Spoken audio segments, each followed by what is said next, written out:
The Middle East Institute presents Asher Kaufman discussing his latest research, The Village of Ghajar, an examination of the Syria-Lebanon-Israel tri-border region. Hello, good morning. Thank you all for joining us today. I'm very pleased to host author and professor Asher Kaufman, who's here to talk about a very unique topic, and that is the village of Ghajar, a little village of some 2,000 inhabitants in southern Lebanon along the Israeli border. In fact, it is a village that is divided between Lebanon and Israel. The blue line, which was drawn by the UN after the Israeli withdrawal in 2000, divides it not quite in half. And that line was drawn after the Israeli withdrawal in 2000 following a 22-year occupation. Now, Professor Kaufman writes about the division of Ghajar in his article in this fall's issue of the Middle East Journal. I wish I had a copy of it, but it's being sold downstairs. The article is called Let Sleeping Dogs Lie on Ghajar and Other Anomalies in the Syria-Lebanon-Israel Tri-Border Region.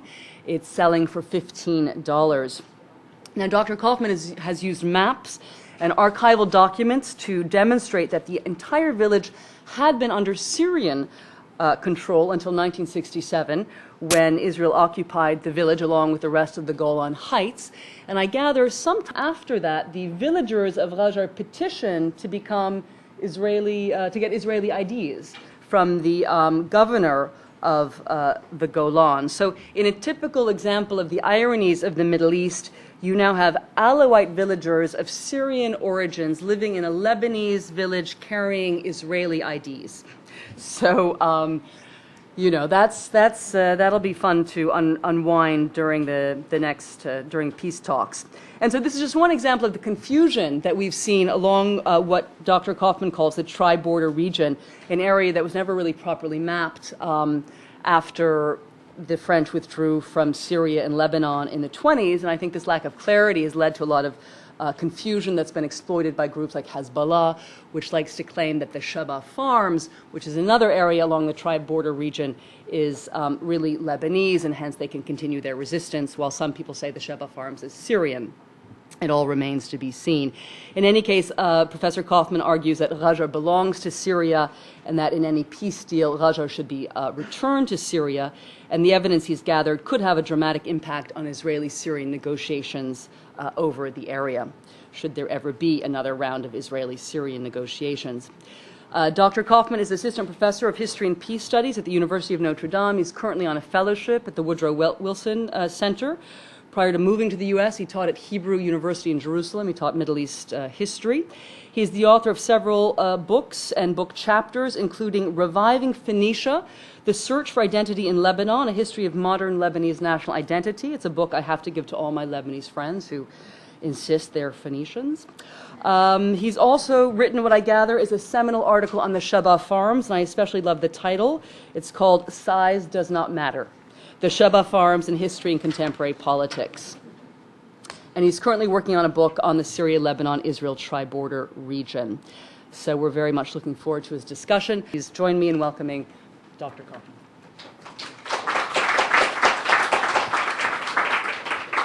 Thank you very much. You've basically done my job, so I think we should turn to questions and answers now. I understand that thank you all for coming. I understand that there is big competition today.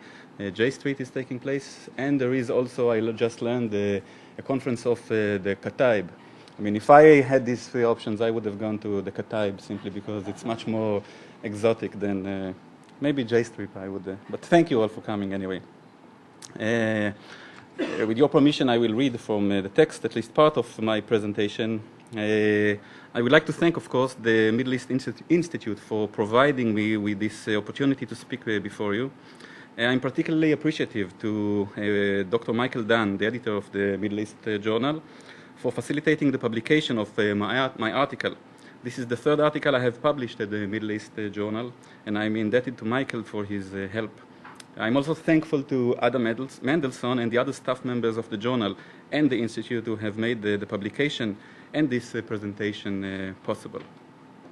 I would also like to acknowledge two distinguished guests that are sitting here among us today. These are my parents, Aviva and Shimon. They have made all the way from Israel over here to come and be present here. They didn't come particularly for this event, I might add, but since they are here, I brought them along.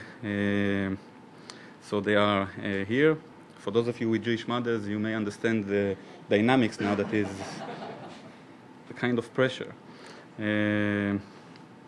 My article on Ghajar, which I will briefly discuss in this presentation, is a product of a book I'm writing on the history of Syria-Lebanon-Israel/Palestine tri-border region. I started working on this issue as a side project while writing my first article on the Sheba farms, not realizing that it would evolve into a book-length project. Shortly into my research, I noticed that there is something in this region that is worth paying attention to. Not only is it a hotspot of conflict between Lebanon, Syria, and Israel, but also this tri-border region allows us to juxtapose the fascinating dynamics of the modern Middle East. This is a region where the colonial legacy of the Middle East, of the modern Middle East, the Arab-Israeli conflict, and the Arab-interstate dynamics all converge. While it is impossible to isolate this region from macro issues of the Middle East, putting a spotlight on the tri-border region helps us elucidate themes that relate to the greater picture of the Middle East. My book goes beyond the question of who owns what piece of territory in the tri-border region. It looks at the border as a frame of reference and attempts to show how life, both during peace and during conflict, takes place in this region where three states meet. It analyzes the relationship between center and periphery as they are manifested in this region. And the project also explores border crossings and the cross-border cooperation that took place in times of war and conflict, war and peace between Jews and their Arab neighbors.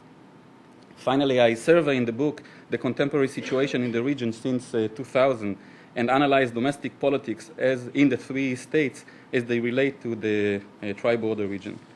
I will not elaborate more about the greater project unless it comes up in the question and answer section. Just to make my point clearer, this is the pre-67 tri-border spot.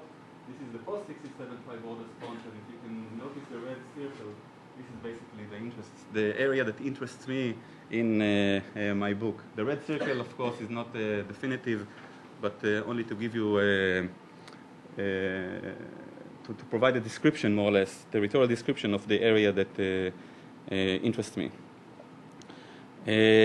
I will cover three subjects in this presentation as they relate to Ghajar. I will start with a brief historical account on the process that led to the partition of the village of Ghajar in 2000.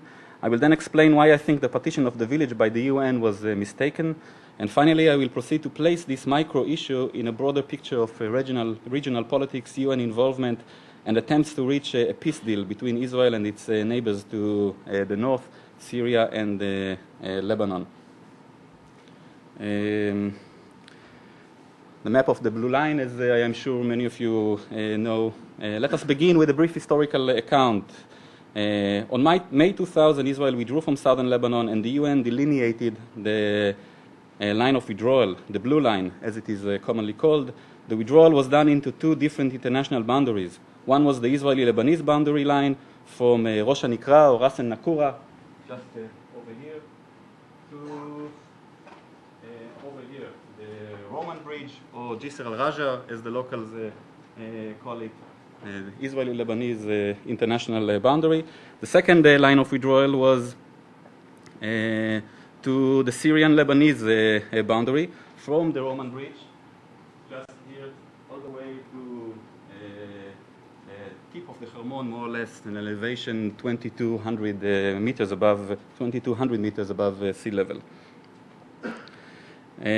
Determining the line of withdrawal along the Israeli-Lebanese boundary was relatively easy, with, of course, an emphasis on relative. The UN had two internationally sanctioned documents to work with, a 1923 boundary treaty between France and Britain, and the 1949 armistice agreement between Lebanon and Israel. While there were disagreements there as well, all in all, this section was completed relatively peacefully. Determining the line of withdrawal along the Syrian-Lebanese boundary proved to be far more problematic because, as we all know today, Syria and Lebanon have never concluded a boundary treaty.